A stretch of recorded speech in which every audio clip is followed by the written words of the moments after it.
All right, today we've got a clash of titans for you. The Ferrari Daytona SP3 taking on the Pagani Huayra Roadster BC. Now, these aren't just cars. They're two of the most exclusive, most powerful, and let's be honest, most expensive machines on the entire planet. We're here to answer one simple, brutal question. Which one is faster in a straight line? So here's how this whole thing is going to go down. First, we'll introduce our heavyweights and get into the tail of the tape. Then, it's 3 rounds of pure performance. The standing quarter mile, a rolling race, and an all-out brake test. You're going to want to stick around for the final verdict. Let's get into it. Before we even start talking performance, you have to appreciate just how rare this moment is. Seeing one of these cars in the wild is like a once-in-a-lifetime kind of thing. But getting both of them side by side on a drag strip, that is pretty much unheard of. And the reason they're so rare? Well, just look at that number. Both of these cars cost well over £4 million. We're talking about a combined value of over £8 million sitting right there on the tarmac. The stakes, they just couldn't be any higher. So what is actually making these incredible machines tick? This isn't just a battle of badges. It's a total clash of engineering philosophies. We're talking about that classic matchup, pure high-revving horsepower against just brutal turbocharged torque. The difference here is just fascinating. In one corner, you've got the Ferrari with its naturally aspirated V12, screaming out 840 horsepower. But then the Pagani fires back with a twin-turbo V12, unleashing an absolutely staggering 1,050 newton-meters of torque, all while weighing 250 kilograms less.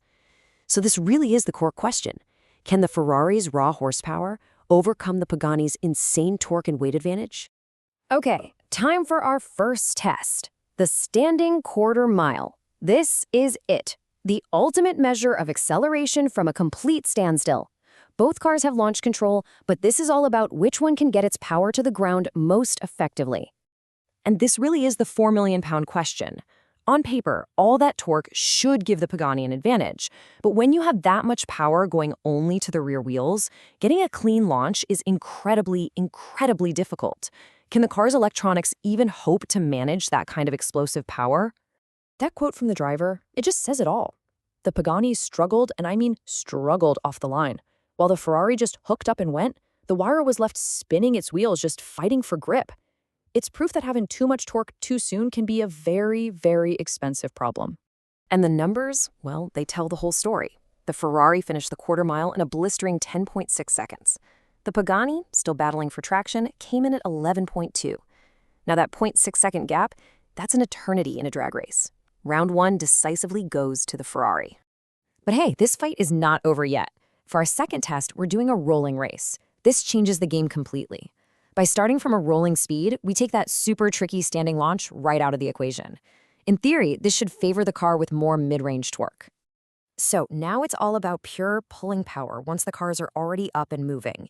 This is where the Pagani's 1,050 newton-meters of torque should absolutely shine. Without having to worry about wheel spin from a standstill, can it finally claw back a victory? Incredibly, the result was the same. Even in the rolling race, the Ferrari took the win.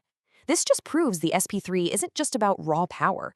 Its traction management and linear power delivery are so sophisticated that it can translate every single ounce of force into forward motion, even from a roll. 2 wins to 0 for the Ferrari. But there's one more critical test. It's not just about who can go the fastest, it's about who can stop the quickest. For our final test, we're doing a brake test from 100 miles per hour. And once again, the Ferrari comes out on top, but only just. I mean, the winning margin was a mere half a car's length. It was by far the closest test of the day, but it was still another victory for the Ferrari. So, after 3 intense rounds covering acceleration, rolling speed, and braking power, the results are in. It's time for the final verdict on this incredible showdown. It was complete and total domination, a clean sweep for the Ferrari Daytona SP3.